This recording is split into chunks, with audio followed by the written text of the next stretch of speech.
The emergency landing alarms blared through the rusted corridors of the rusty Comet as Jax fought with the shuddering controls. His knuckles whitened as he gripped the steering column, the ship's ancient frame groaning in protest against Xylos's harsh atmosphere. "Come on, girl, just a little longer," Jax muttered, patting the dashboard affectionately despite the sparks flying from its underside. The magnetic regulator had finally given out after years of patchwork repairs and spare parts salvaged from junkyards across 3 systems. The rusty Comet descended through swirling clouds of metallic dust, the viewport occasionally clearing to reveal the jagged landscape of Xylos below, a forgotten planet on the edge of civilized space, known only for its vicious dust storms and the scrappers who brave them for technological treasure. As the ship touched down with a bone-jarring thud, Jax exhaled the breath he'd been holding for what felt like minutes. He ran his fingers through his disheveled, sandy hair, leaving behind streaks of engine grease. "Well, could have been worse," he said to the empty cockpit, silencing the alarms with a series of practice taps. The ship settled with one final creak, and Jax pulled up the diagnostics on the cracked display screen. The results only confirmed what he already knew. Without a new magnetic regulator, the rusty Comet wouldn't be leaving Xylos. After gathering his essentials, a multi-tool, a translator module, a handful of trade tokens, and his father's old blaster, more for show than function, Jax sealed his jacket against the metallic dust and stepped out into Xylos's harsh environment. The makeshift market sprawled before him, a chaotic assembly of tents and converted shipping containers, all coated in the omnipresent rust-colored dust. Scavengers, traders, and fugitives of a dozen species hurried through the narrow pathways, bartering loudly in various languages. The air smelled of electrical burns, strange cooking spices, and a metallic tang that seemed to penetrate everything on Xylos. Jax pulled his scarf higher over his nose and moved into the crowd, eyes scanning for anyone who might sell ship parts. The faces around him were hard, suspicious. This was a place where trust was a luxury few could afford. Everyone seemed to be hiding something, whether from authorities or each other. After an hour of fruitless haggling and being quoted prices that would bankrupt him 3 times over, Jax found himself in a quieter corner of the market. The stalls here sold mostly technological salvage of dubious origin, components stripped from crashed ships or abandoned outposts, some still bearing the insignias of corporations or military forces. That's when he noticed her. She stood alone by a small display of components, her hands moving with precise, careful motions over what appeared to be a damaged navigation module. What struck Jax wasn't just her solitude, but how others deliberately moved around her, creating an island of empty space in the otherwise crowded market. As he drew closer, Jax understood why. The woman, if woman was the right term, was unlike any species he'd encountered before. Her skin had a translucent quality, with crystalline formations breaking through the surface in geometric patterns across her forehead and cheekbones. Where humans would have eyes, she had recessed orbs of milky white with no visible pupils. One of her arms appeared to be a crude mechanical replacement, connected to her shoulder with uneven surgical scarring. A small group of traders nearby were pointing and snickering. "Look at that freak," one of them said, not bothering to lower his voice. "Shouldn't even be allowed in public." Another made a retching sound. "Gods, I can't even look at it. How can something be that ugly and still be alive?" The woman gave no indication she heard them, though Jax was certain she must have. She kept her head down, those strange eyes focused intently on her work, her mechanical fingers making minute adjustments to the circuitry before her. Something about her concentration, her dignified silence in the face of such cruelty, stirred something in Jax. Perhaps it was recognition of another outsider, or maybe just basic decency buried beneath years of solo flights and self-preservation.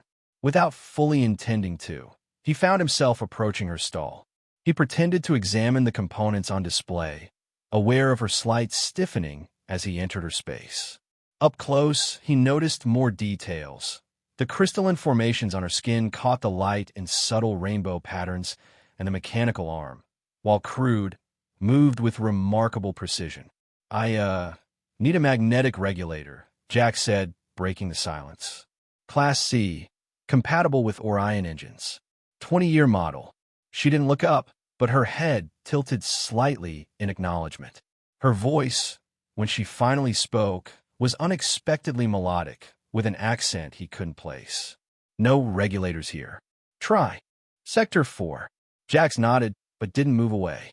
Instead, he watched her work for another moment, fascinated by the intricate movements of her fingers as she repaired the navigation module. "You're really good at that," he said genuinely. Then, without thinking, he added, "You're actually quite beautiful when you're working. There's something, I don't know, harmonious about it." The words hung in the air between them. The woman's hands froze over the device.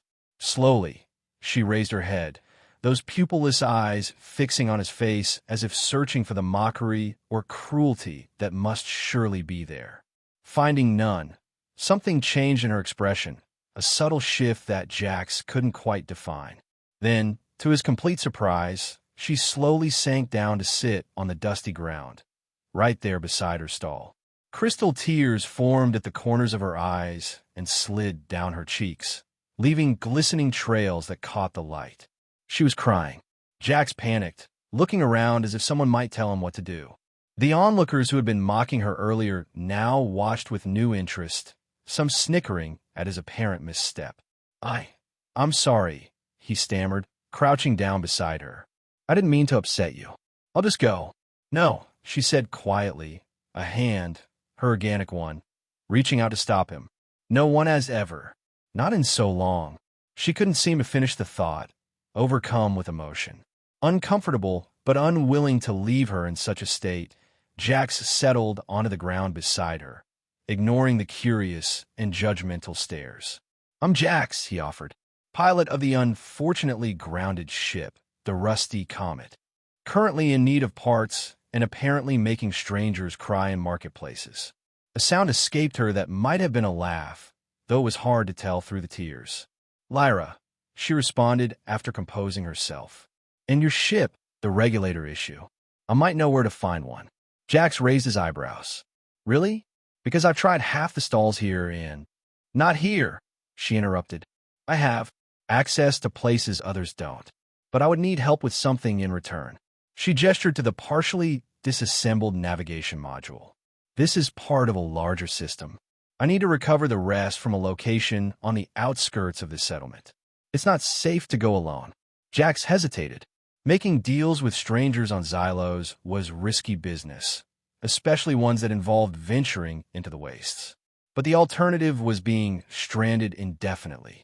"What exactly are we talking about here? Just a quick salvage job?" Lyra's expression became unreadable. "Something like that," she said, rising gracefully to her feet and beginning to pack away her tools. "My workshop is nearby. We can speak more there if you're interested." Jax looked at his options, which were precisely none, and nodded. "Lead the way." As they navigated through the market, Jax couldn't help but notice how people reacted to Lyra's presence. The averted gazes, the wide berth given, the whispered comments.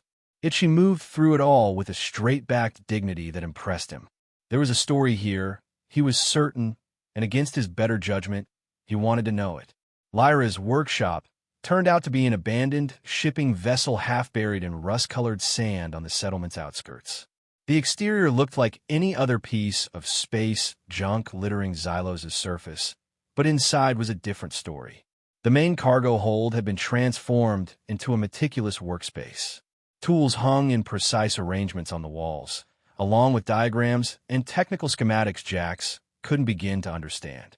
A retrofitted power core hummed softly in one corner, providing energy for the various machines and lighting that made the space surprisingly hospitable. "Nice setup," Jax said, genuinely impressed.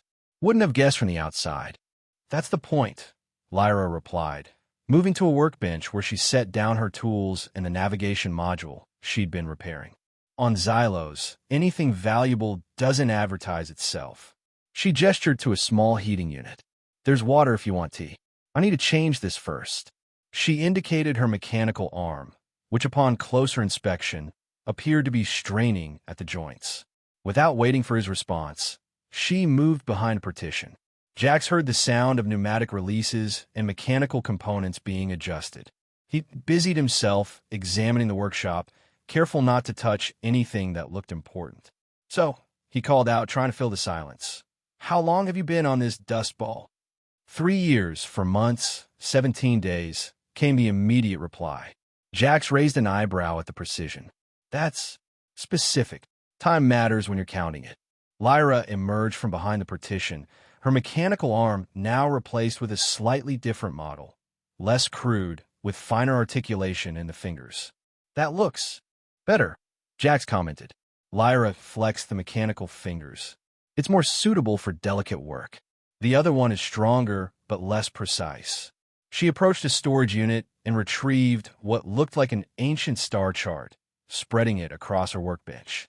"This is where we need to go," she said, pointing to a location marked in faded ink. The Silent Crystal Mine. It was abandoned after a pressure collapse 20 years ago, but there's something there I need. Jax studied the map, a sense of unease growing. "And this is where my regulator is, too." Lyra nodded. The mine was operated by Helix Corporation before they went bankrupt. They used Class C magnetic technology to stabilize the crystal formations. Some of the equipment should still be intact. It sounded reasonable enough, but Jax had been around long enough to know when someone wasn't telling the whole story. "And what exactly are we retrieving for you? Beyond your navigation parts?" Lyra's pupilless eyes fixed on him for a long moment. Then, with a small sigh, she rolled up the star chart. "Information," she said finally. "The mine's central computer may contain data about people like me. Experiments conducted by Helix." "Experiments," Jax echoed, suddenly understanding a bit more about Lyra's unique appearance. "I was not born this way," she said quietly, her organic hand unconsciously touching one of the crystal formations on her face. "I was made, or rather, remade." The confession hung in the air between them. Jax had heard rumors of corporations conducting illegal genetic and cybernetic experiments on the fringes of space, away from regulatory oversight. But he'd always assumed they were just stories to scare children. "You don't have to help," Lyra added, misinterpreting his silence. "I can direct you to someone who might have a regulator, though the price will be steep." Jax shook his head. "No, I'll help, but we'll need supplies for the mine. Breathing equipment at minimum. Those abandoned places are usually toxic by now." Relief flickered across Lyra's features. "I have equipment. We can leave at first light tomorrow." The dust storms are usually calmer then.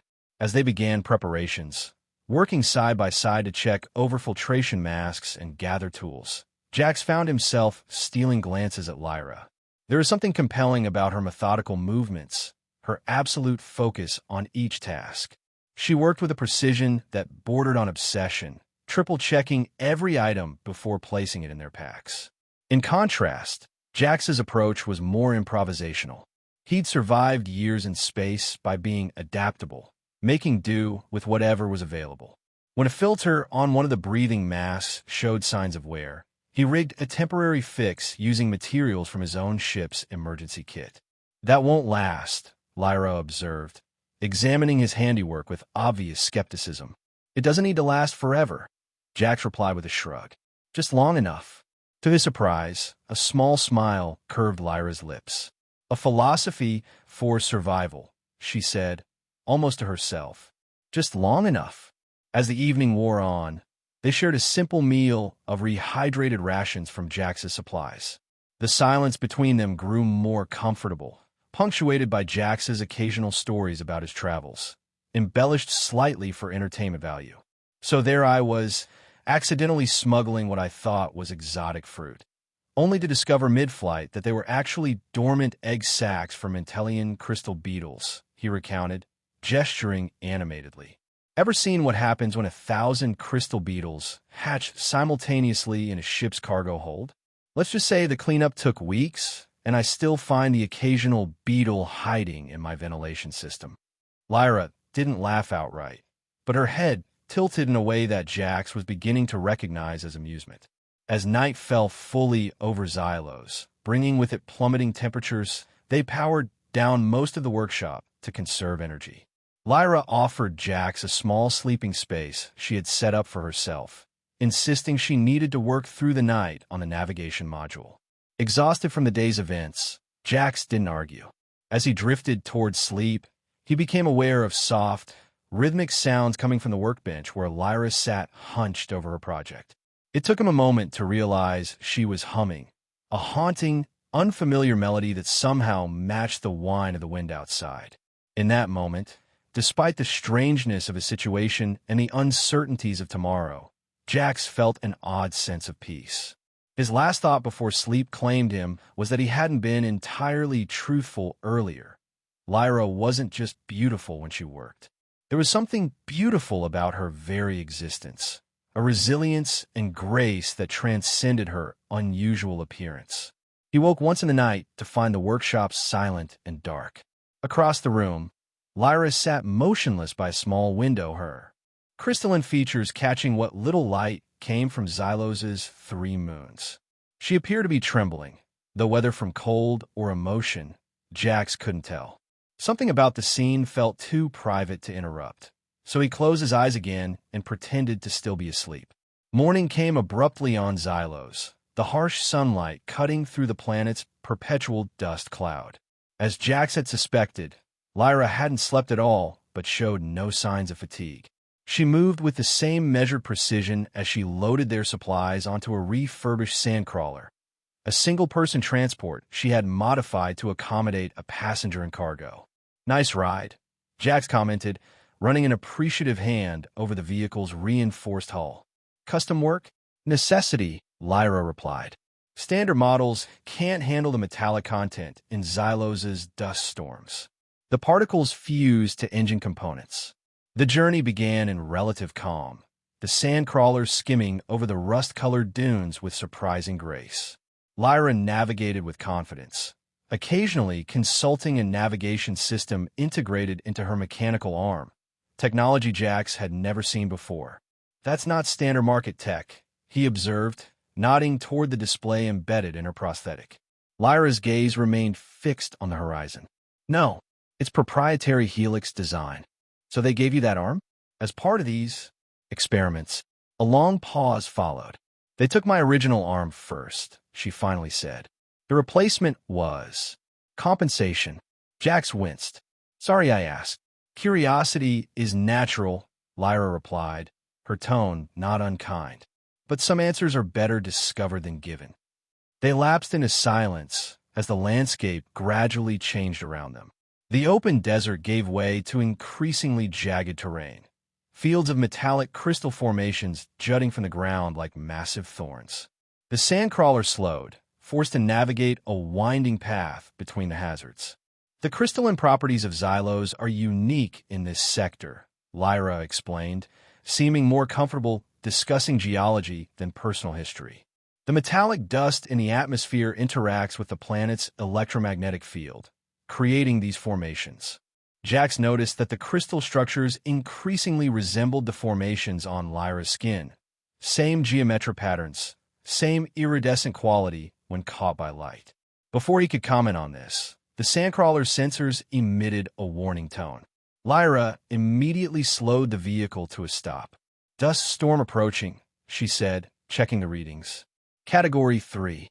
We need shelter." Jack scanned the horizon and spotted a dark opening in a nearby rock face. "There. Could be a cave system." Lyra nodded and directed the sandcrawler toward it, accelerating as the wind began to pick up around them. They reached the cave entrance just as the first powerful gusts hit, carrying particles that pinged against the vehicle's exterior like tiny bullets. The cave was deeper than it had appeared from a distance, extending back into darkness. Lyra activated lights on the sandcrawler, revealing a tunnel that showed signs of artificial modification. Support beams, now rusted, and the remnants of track systems in the floor. "We're in luck," she said, powering down the vehicle. "This appears to be an auxiliary entrance to the mine. Once the storm passes, we can continue directly through here rather than searching for the main entrance." They settled in to wait out the storm, whose howling grew louder outside the cave mouth. Inside, The temperature dropped rapidly, prompting Jax to retrieve thermal blankets from their supplies. He offered one to Lyra, who hesitated before accepting it. "Thank you. My body temperature regulation is imperfect." She wrapped the blanket around her shoulders, her mechanical hand clutching it closed at her throat. The gesture was so unexpectedly vulnerable that Jax found himself looking away, giving her a moment of privacy. When he looked back, he found her watching him with an unreadable expression. "You're an unusual man, Jax," she said after a moment. "How so?" he asked, adjusting his own blanket. "Most people can't look at me without disgust or fear. You look at me like I'm normal." Jax considered this. "I don't think normal is a compliment. Normal is boring. And out here," he gestured to the strange world around them. "Who gets to decide what's normal anyway?" The corner of Lyra's mouth twitched upward, the closest thing to a smile he'd seen from her yet. "Besides," he continued, "I've seen a lot of strange things flying cargo routes. Compared to the fungal colonists of Terrace Prime, you're practically conventional." This earned him an actual small laugh, a sound so unexpected that it seemed to surprise Lyra herself. She quickly composed her features, but something had shifted in the air between them. As the storm raged outside, they shared more stories, Jax about his travels, Lyra offering carefully edited fragments of her past. She had been a research assistant, she revealed, before Helix Corporation recruited her for what they called evolutionary advancement studies. She spoke clinically, as if describing something that had happened to someone else, but Jax noticed how her organic hand trembled slightly when she described waking up after the first procedure to find crystals growing from her skin. "The integration was deemed partially successful," she said. "The crystals allow me to process and store energy differently than standard humans. But the aesthetic results were considered unsatisfactory." "By who?" Jax asked, unable to keep the edge from his voice. "Some corporate committee deciding what humans should look like." Lyra's pupilless eyes fixed on him. "Yes, precisely that." The storm eventually passed, leaving an eerie silence in its wake. They packed up their temporary camp, and Lyra guided the sandcrawler deeper into the tunnel, following the ancient tracks that led toward the heart of the mine. The further they progressed, the more intact the infrastructure became. Eventually, the tunnel opened into a massive cavern honeycombed with platforms and gantries. Massive crystal formations dominated the space, their surfaces reflecting the sandcrawler's lights in hypnotic patterns. "The main extraction chamber," Lyra whispered, her voice filled with something like reverence or fear. Jax couldn't tell which.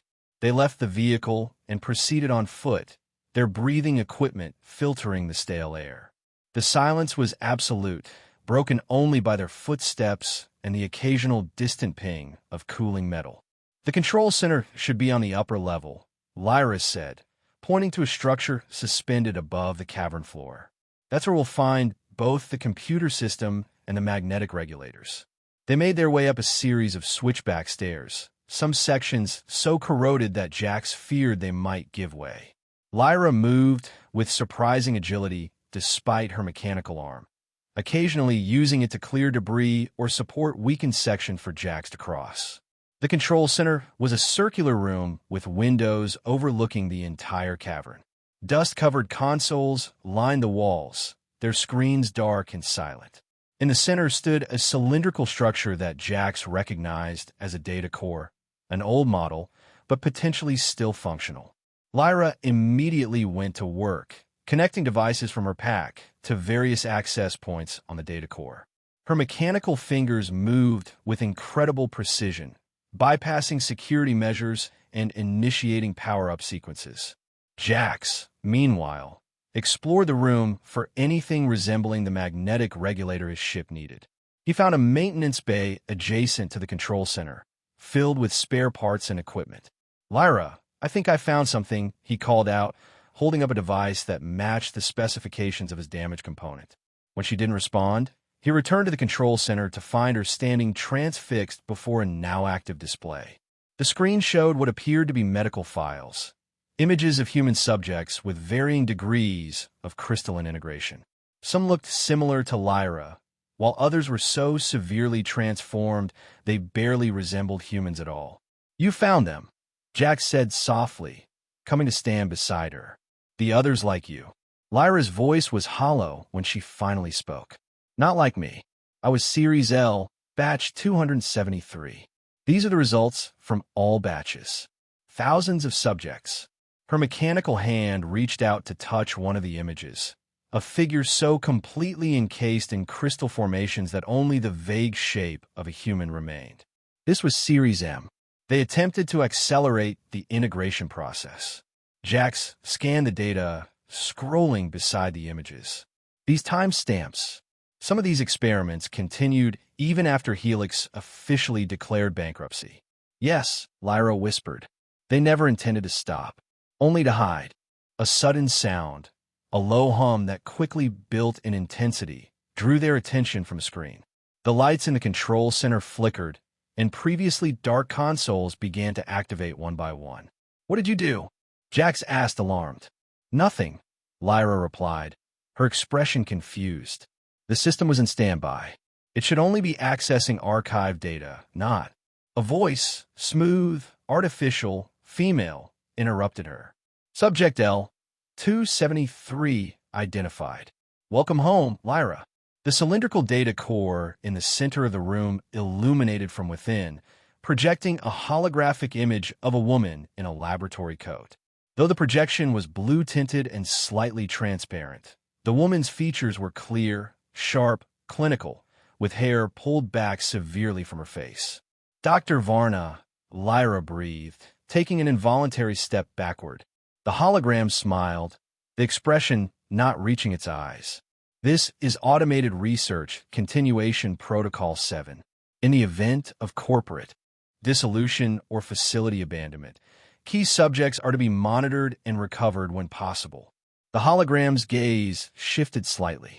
"Unidentified human presence detected." "Explain." Jax looked to Lyra, whose face had gone completely still, the crystal formations on her skin seeming to pulse with suppressed emotion. "He is irrelevant," Lyra said finally, her voice steady. "A guide only." The hologram's eyes narrowed slightly. "Unlikely." Subject L, 273, was programmed with complete navigational knowledge of all Helix facilities. It paused, seeming to analyze Jax more thoroughly. "Potential harvesting candidate.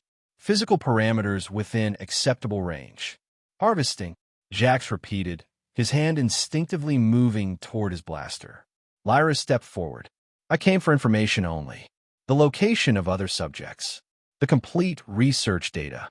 The hologram's expression remained pleasant, but the room's atmosphere changed subtly, the air becoming charged with an unidentifiable energy that made the hairs on Jax's arms stand on end.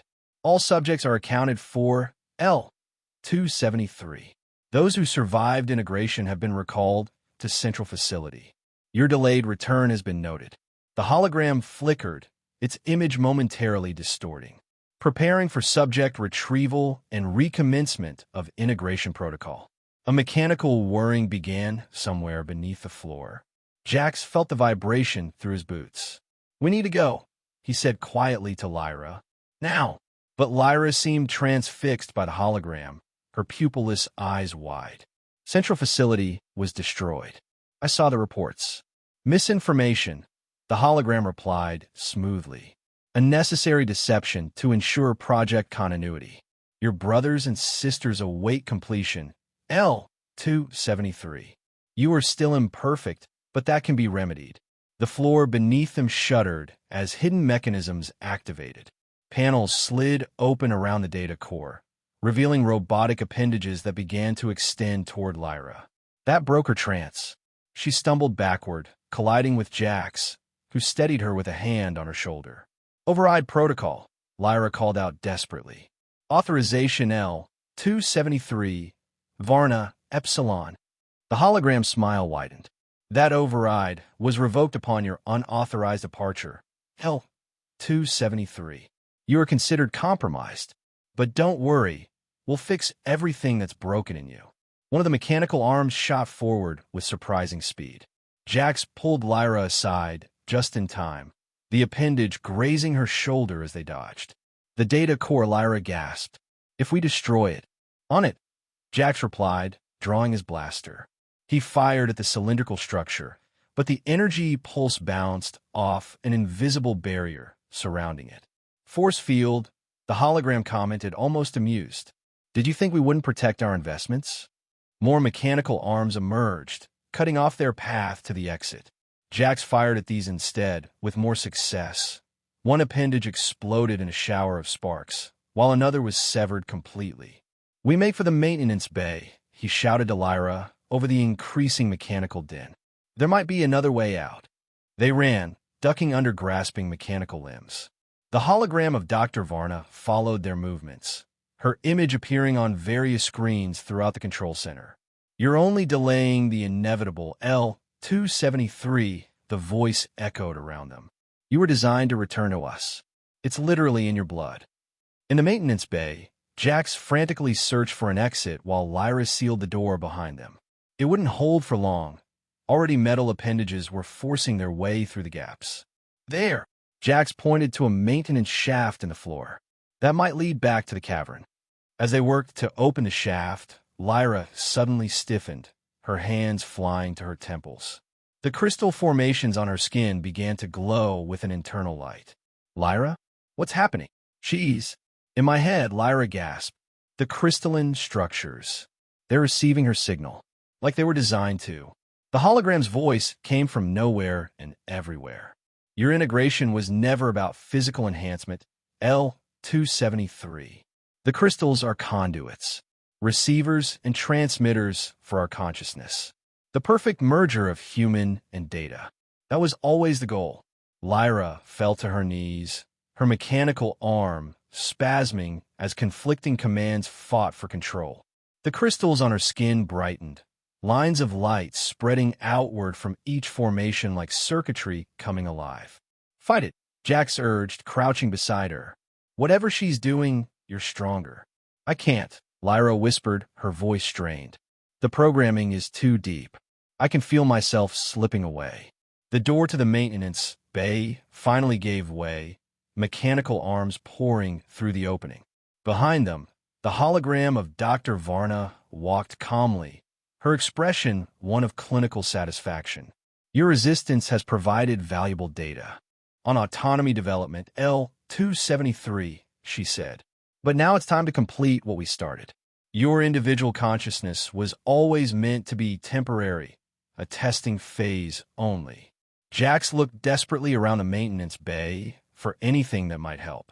His eyes fell on the magnetic regulator he'd found earlier, still clutched in his hand. An idea formed, crazy, possibly suicidal, but their only chance. Lyra, he said urgently, you said the crystals interact with Xylos's electromagnetic field, right? And these are magnetic regulators, designed to stabilize that interaction. Understanding dawned in Lyra's pain-filled eyes. Yes, but tampering with the field could trigger a cascade reaction. The whole mind could collapse. Better buried than whatever she has planned, Jax replied grimly. He quickly located the mind's primary magnetic stabilization system, a massive unit built into the wall, currently inactive. If I reverse the polarity and overload it, the crystals throughout the mind will destabilize, Lyra finished, including those in my body. Their eyes met, a moment of silent communication passing between them. Do it, Lyra said. Jax worked quickly, using his technical knowledge and Lyra's occasional gasped instructions to reconfigure the stabilization system. Around them, the mechanical arms drew closer, but seemed hesitant to interfere with what they were doing. Perhaps the AI couldn't comprehend an action so potentially self-destructive. This will hurt you, Jax said as he prepared to activate the reverse system. Lyra, still fighting the influence trying to take over her mind, managed a strained smile. Some pain is worth enduring. The hologram of Dr. Varna finally seemed to realize their intention. Stop. You'll destroy everything we've worked for. That's the idea, Jax replied, and threw the switch. The effect was immediate and catastrophic. A pulse of energy radiated outward from the stabilization system, washing over everything in the mine. The crystal formations in the cavern began to vibrate, then crack, releasing stored energy in blinding bursts of light. Lyra screamed as the crystals in her skin reacted similarly. But instead of shattering, they began to dim, the circuit-like glow fading as the connection was severed. The mechanical arms around them sparked and failed, collapsing to the floor. No! The hologram flickered violently, its image breaking apart. You were perfect, the perfect conduit. You could have been so much more than human. Lyra, despite her pain, managed to rise to her feet. I already am, she said, her voice steady as she faced the disintegrating image of her creator. The hologram gave one final, distorted cry before vanishing completely. In the sudden silence, the rumbling of the destabilizing mine grew louder. We need to move, Jack said, grabbing the magnetic regulator and supporting Lyra with his other arm. This place is coming down fast. They made their way through the maintenance shaft, emerging back into the main cavern just as larger crystal formations began to collapse around them. The sandcrawler was where they had left it, but the path back to the entrance was rapidly being blocked by falling debris. Jax helped Lyra into the vehicle and took the controls himself, her condition too weakened to drive. The sandcrawler surged forward, weaving through falling crystals and collapsing gantries. A massive formation crashed down just behind them as they entered the tunnel leading to the outside. They emerged from a mine in a cloud of dust and crystal fragments, the sandcrawler's engine screaming in protest as Jax pushed it to its limits. Behind them, the entrance collapsed with a final thunderous roar, sealing the mine's secrets forever. Only when they were a safe distance away did Jax stop the vehicle. The silence that followed was profound, broken only by their ragged breathing. Lyra sat slumped in the passenger seat, the crystals on her skin now dull and lifeless. Some had partially crumbled, revealing patches of normal human skin beneath. "Are you okay?" Jax asked, scanning her for serious injuries. She raised her head slowly, those pupilless eyes finding his. "I don't know what I am now," she whispered. "For so long, I defined myself by what they made me, by what I was running from. Without that, you're Lyra," Jax said simply. "The rest is just details." A weak smile touched her lips. "Details like crystalline skin and mechanical arms?" "Like I said, details." He offered her a water container from their supplies. "We should get back. You need rest, and I need to see if this regulator will actually work on my ship." The journey back to Lyra's workshop was slower, the sandcrawler's engines strained from their hasty escape. Neither spoke much, both processing what they had discovered in the mine. When they finally arrived, the familiar sight of Lyra's converted ship was strangely comforting to Jax. Once inside, Lyra immediately went to her medical supplies, treating the areas where crystal formations had partially detached. The process looked painful, but she worked with clinical detachment, cleaning and bandaging without complaint. Jax busied himself examining the magnetic regulator, confirming it would work with the rusty comet systems. It would need minor modifications, but nothing he couldn't handle. "It appears I kept my end of the bargain," Lyra said, approaching him with careful steps. She looked exhausted, fragile in a way he hadn't seen before.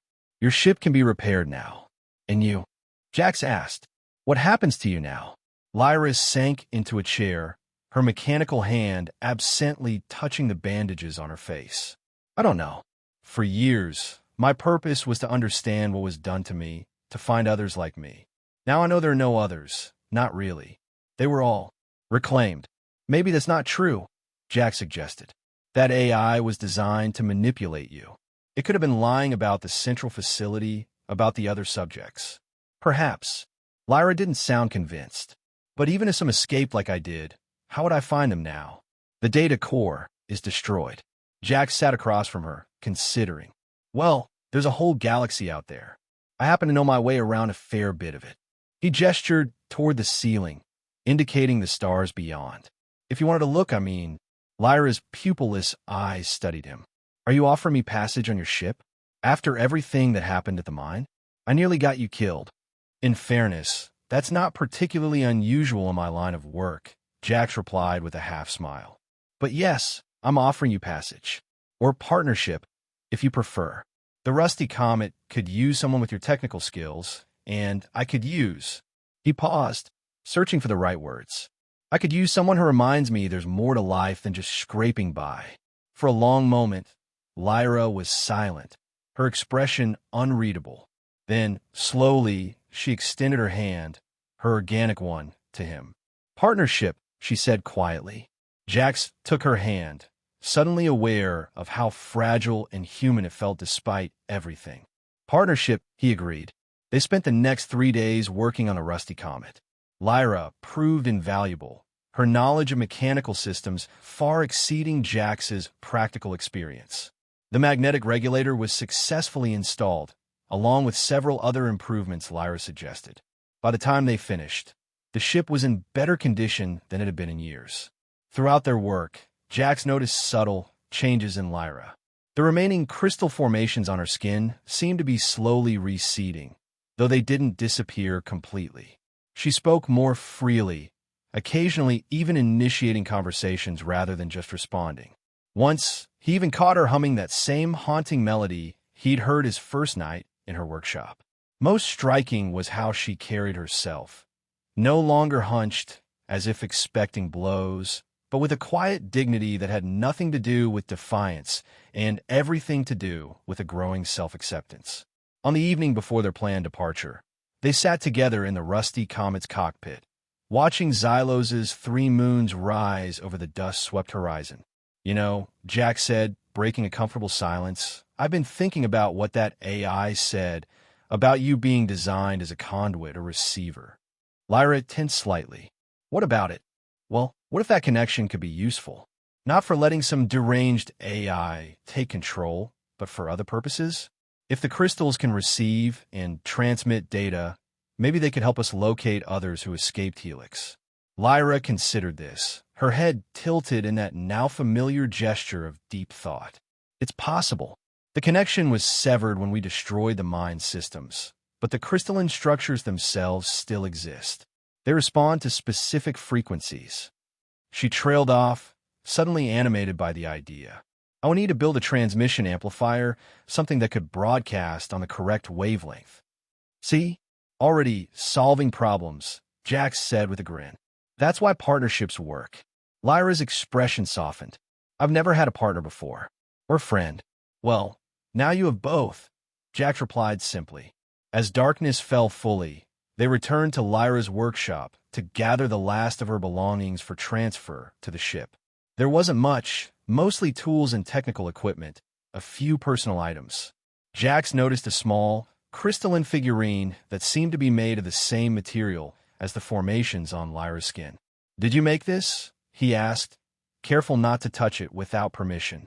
Lyra nodded. During the first year after I escaped, I was trying to understand what I had become. She hesitated, then picked up the figurine and offered it to him. It's meant to be a bird, an ancient Earth species called a nightingale, known for singing in darkness. Jax accepted the gift with surprising emotion. It's beautiful, he said honestly. Thank you. As they made their final preparations before sleep, Jax couldn't help but reflect on how different Lyra seemed from the silent, isolated figure he'd first encountered in the market just days ago. There was a lightness to her now, a sense of possibility that hadn't been there before. Morning came with one of Xylos's rare, clear skies, the metallic dust temporarily settled by overnight condensation. They loaded the last of their supplies into the Rusty Comet, Lyra taking a final look at the workshop that had been her sanctuary for more than 3 years. You can always come back, Jax offered, misreading her lingering gaze as reluctance. Lyra shook her head. No, this place was about hiding, surviving. I want more than that now. Inside the ship, Lyra settled into the co-pilot's seat as if she'd always belonged there. Her mechanical fingers moved confidently over the controls, running pre-flight checks with an efficiency that impressed even Jax. Systems look good, she reported. The magnetic regulator is functioning at 98% capacity, better than I expected for such an old model. Hey now, Jax protested with mock offense. No insulting the ship. She's sensitive. I wasn't insulting her, Lyra replied, patting the console. I was complimenting her resilience. Jax initiated the launch sequence, the Rusty Comet's engines humming to life with a steadier sound than they'd made in years. As the ship lifted off, leaving Xylos's rust-colored surface behind, he glanced at Lyra. Her face was turned toward the viewport, watching as the planet grew smaller beneath them. The light from the distant sun caught the remaining crystal formations on her face, sending tiny rainbows dancing across the cockpit interior. Where to first? Jax asked as they broke atmosphere. Lyra considered for a moment, then pulled up the navigation system. There's an abandoned research outpost in the Cygnus sector. The facility was rumored to have connections to Helix's early work. It might give us a starting point for finding others. Cygnus sector it is, Jax agreed, programming the coordinates. Should take us about a week at standard speed. Time enough for you to work on that transmission amplifier you mentioned. As the ship accelerated toward its first jump point, Lyra suddenly turned to him. Jax, why did you really say it? That day in the market. He knew immediately what she was referring to. That you were beautiful. She nodded, those pupilless eyes studying him intently. Jax considered making a joke, deflecting with humor as he so often did. But something about Lyra's direct gaze demanded honesty. Because it was true, he said simply. Not just physically, though there's something captivating about you. But it was the way you held yourself, with this quiet dignity despite everything. Like you knew exactly who you were, even when everyone was trying to tell you otherwise. He shrugged, suddenly self-conscious. I guess I just recognized something worth seeing. Lyra was silent for so long that Jax worried he'd said too much. Then softly she spoke. When you said those words, it was the first time in years that someone had seen me as a person, not an experiment or a monster. Her voice remained steady, but the emotion behind it was palpable. It made me remember what it felt like to be human. Without thinking, Jax reached across the space between them and took her hand, the mechanical one. For what it's worth, I think you're more human than most people I've met. Lyra looked down at their joined hands, then back up at him. The smallest of smiles touched her lips. Then that's what I choose to be. The Rusty Comet accelerated into its first jump, leaving Xylos and its buried secrets far behind. On the main console, the crystalline nightingale figurine caught the light from passing stars, sending fractured rainbows across the cockpit as the ship carried them toward uncertainty and possibility in equal measure. Neither Jax nor Lyra knew what they would find in the vastness of space, whether there were others like her still searching for answers, or if they were truly alone. But as they sat side by side in comfortable silence, watching the universe unfold before them, one thing was certain. Whatever path lay ahead, they would face it together, not as pilot and passenger, or rescuer and rescued, but as equal partners in a journey that had only just begun. And for now, that was enough.